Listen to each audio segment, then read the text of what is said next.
शूलप्रोत के बाद सामने आया एक ऐसा नरक जहां चारों ओर भयंकर सर्प फुफकार रहे थे। भगवान विष्णु बोले, गरुड़, यही है दंडशूक। जो मनुष्य सर्प के समान विषैले होकर निर्दोषों को पीड़ा देते हैं, उन्हें यमदूत दंडशूक नरक में फेंकते हैं। यहाँ 5 और 7 फनों वाले महाविषैले सर्प इन पापियों को नोच नोच कर जीवित ही निगलते हैं। सामने एक और अंधकारमय द्वार था। अब अगला पड़ाव था अवट निरोधान। जो मनुष्य मासूमों को काल कोठरी में कैद करते हैं, उन्हें अवाता निरोधन नरक में ढकेल दिया जाता है। यहाँ गहरे गड्ढों में बंद कर इन आत्माओं को जलती विषैली गैस और दमघोंटू धुएं से तड़पाया जाता है।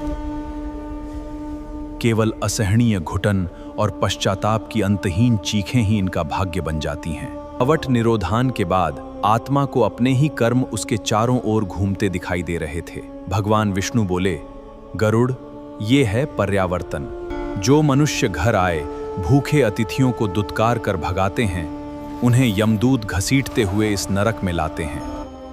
यहाँ लोहे की तीखी खींचोंच वाले विशाल गिद्ध और कौवे इन पापियों की आंखों और अंगों को बेरहमी से नोचते हैं। जिस क्रूर दृष्टि से इन्होंने याचकों को देखा था, वही दृष्टि अब असहनीय वेदना का शिकार बनती है। 28 नरकों की इस भयावह यात्रा का अंतिम पड़ाव है सूचीमुख।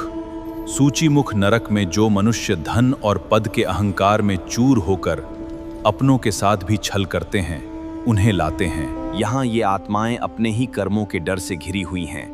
विशाल सुई जैसे नुकीले स्तंभों और रहस्यमयी बंधनों के घने जाल में फंसी हुई हैं।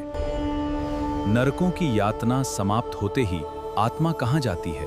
क्या उसे फिर जन्म मिलता है या नहीं? जानेंगे अगले भाग में।